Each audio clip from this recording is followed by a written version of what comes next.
Okay, taking a look at a Nerf Rival blaster. This is the Walmart exclusive Camo series Apollo. I picked this up on Walmart.com's website and it was on clearance. So let's get into the packaging here and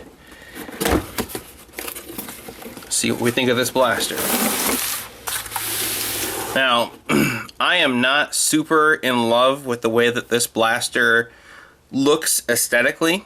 I am hoping that for as awkward as it looks, they sacrificed all of the looks of this blaster because it performs so well.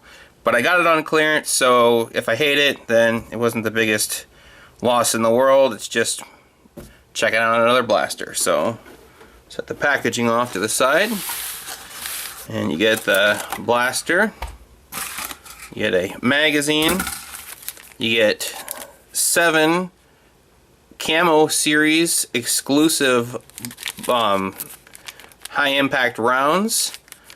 One of the things that I gripe about with Nerf, I like that they let you see the foam round. I like the way that you can feel it in the packaging.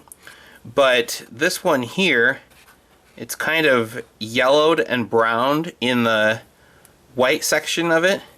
And I wish that this was just like a sample display instead of one of the rounds that you need to fill the capacity of the blaster. So now I've got a Nerf Rival round that everybody and their brother has touched and squished, and it's gotten all oily from people's hands. So now I've got one of the 7 is kind of blemished before I even hardly get it out of the package.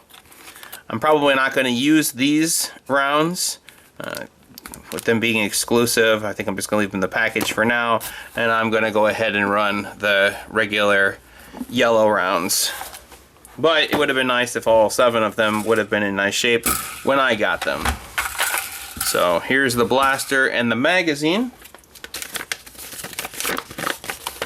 Get your owner's instruction sheet.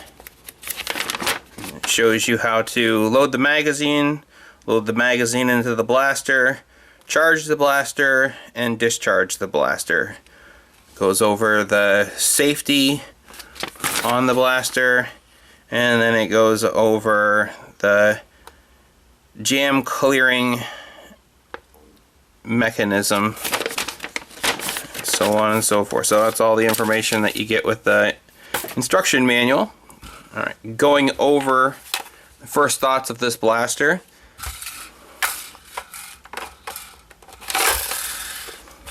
So this is a magazine-fed, top charging blaster. Like I said, this is kind of an odd-looking blaster to me. It's like a bullpup design pistol, and I'm hoping that it's just so powerful and accurate that they had to put all of the mechanics in this back section, even though it looks odd. Hopefully it just performs well. I do like the white blasters over the red or blue blasters. I think it's kind of nice that they've got like a camo kind of look to it. That's cool, the Camo series. But when you pick up a Camo series blaster as opposed to the Phantom Core blaster, you do not get the red or blue team indicator flags with your blaster. This is just what you get here.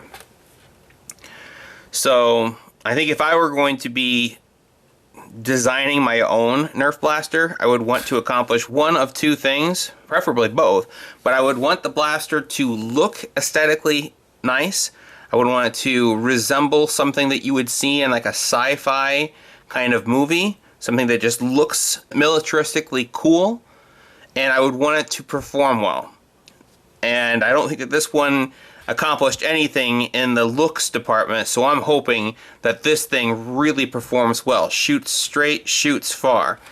So let's take it to my living room range and see what it's capable of doing at 30 feet. Alright, so moment of truth. Let's see how accurate and consistent this blaster is. One of the things that I worry about with this, with the top charging handle here, is it kind of obstructs your ability to shoot it, so you can sight down the top of the blaster, and I don't know, just kind of an odd choice for the placement of this charging handle. Hopefully it's all function and no flare. Alright, so we're going to aim for the window there, the curtain, about 30 feet away. We're going to aim for the center of it. Ooh, that was a really good shot. Good. Ooh, that one hooked. A little high, but it was alright.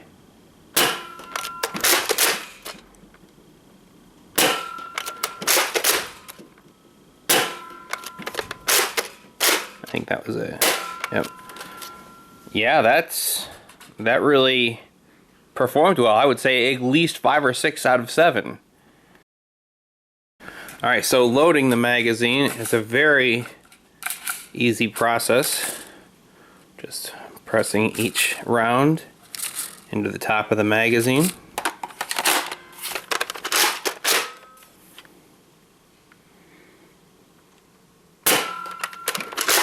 Right where I would want it to be. Exactly where I want it to be, 2 in a row. That one hooked. Perfect.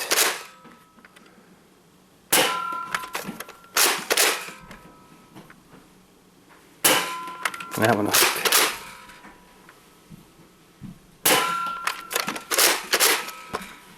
Alright, well, let's take this outside and see how it does with a little more distance. That's where it fell apart for the Chronos.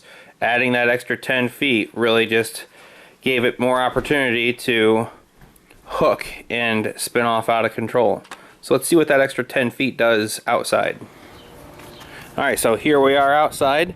You can see that there is a lot more breeze today than there has been the previous 2 times I have shot outside. So I'm going to, as I have before, aim for the slide, halfway up the slide, directly in the center. And I'm going to have some breeze to contend with today.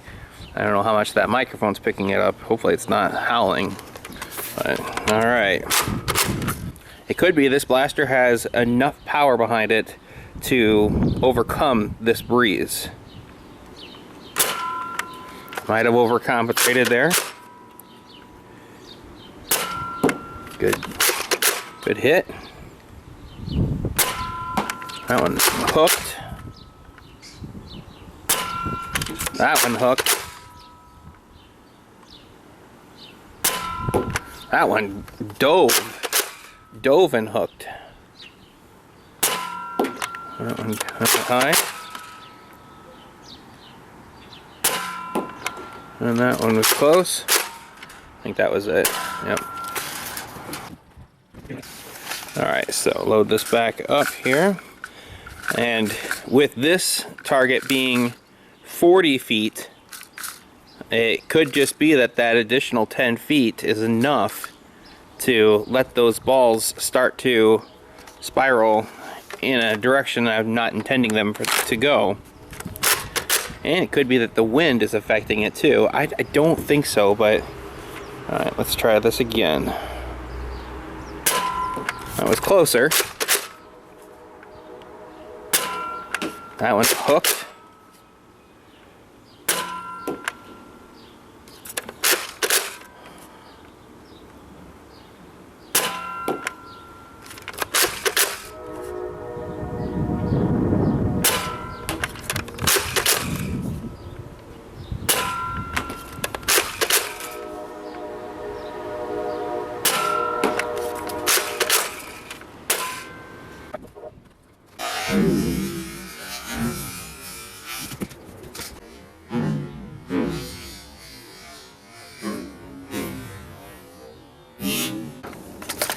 Alright, so we had one ricochet and go into the neighbor's yard. So we got 6 to go here. And the breeze has died down some, so let's see if that lack of breeze makes all the difference.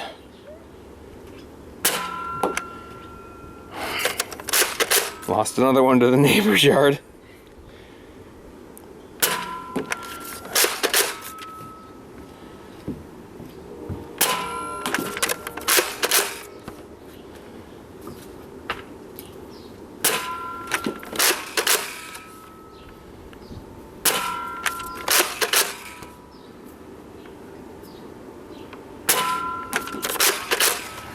Alright, well, let's take it back inside and conclude our overview of this blaster.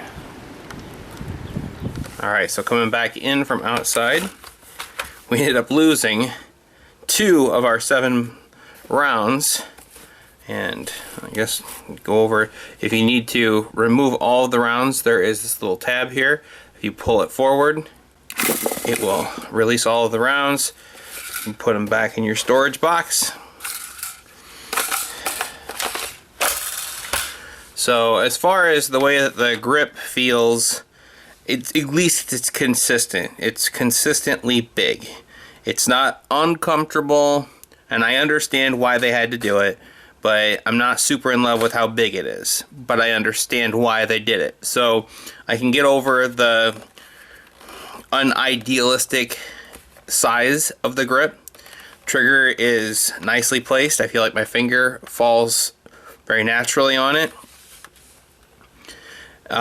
The aesthetics, like I said, I don't really care for them, but it would appear that at least indoors, this is a more capable blaster than the other Nerf Chronos that I reviewed. It seems to be very consistent and accurate within 30 feet, and once you get it to about 40 feet, it really just starts letting those rounds curve and hook and slice in odd directions, or at least directions that were not where I was intending them to go. So I would say functionally, it's an alright blaster for indoor use, within 30 feet or so. Alright, well, thanks for checking out my videos. You guys found 4 of 7? 7? There are 7 and you guys have 4.